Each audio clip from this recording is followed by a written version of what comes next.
Binuksan na ng anak ko yung piggy bank niya at ito lahat ng naipon niya buong 2025. 1,700 pesos na 5 peso coins, 700 pesos na 10 peso coins, at 1,420 pesos na 20 peso coin.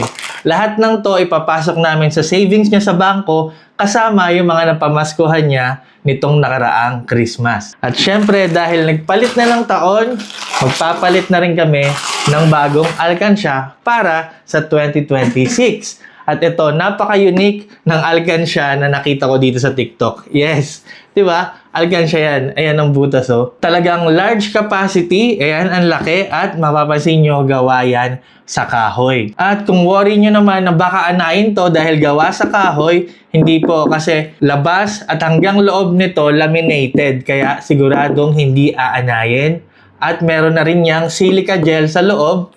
Ayan, ewan ko kung naririnig nyo. May silica gel na yan sa loob para maiwasan yung build-up ng moisture. Kaya ang sabi nga ni seller, pwede ka raw dito maglagay ng perang papel. Pero dahil alkansya to ng anak ko, syempre, coins lang ulit ang ilalagay namin dito. Ang goal naman namin hindi mapuno, no? Basta kung anong maiipon niya, taon-taon, ilalagay na namin sa bangko, puno man o hindi. At ang kagandahan sa alkansya na to, dahil solid yan, ayan, wala tong ibang paraan kung paano buksan, kundi sirain. Kaya mapipilitan talaga kayong mag-ipon. Test natin ang pinakamalaking coin, 20 peso coin, kung kakasya, ayan o.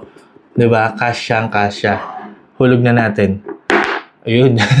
Isa pang nagustuhan ko dito dahil maganda yung design, di ba? Pwede mong ipang display. Ayan, no? Available din to sa marami pang kulay na siguradong may babagay sa aesthetic nyo. Kaya ayan, simulan nyo na yung pag-iipon hanggang January pa lang. Check out nyo na to sa link o kaya naman sa Yellow Basket.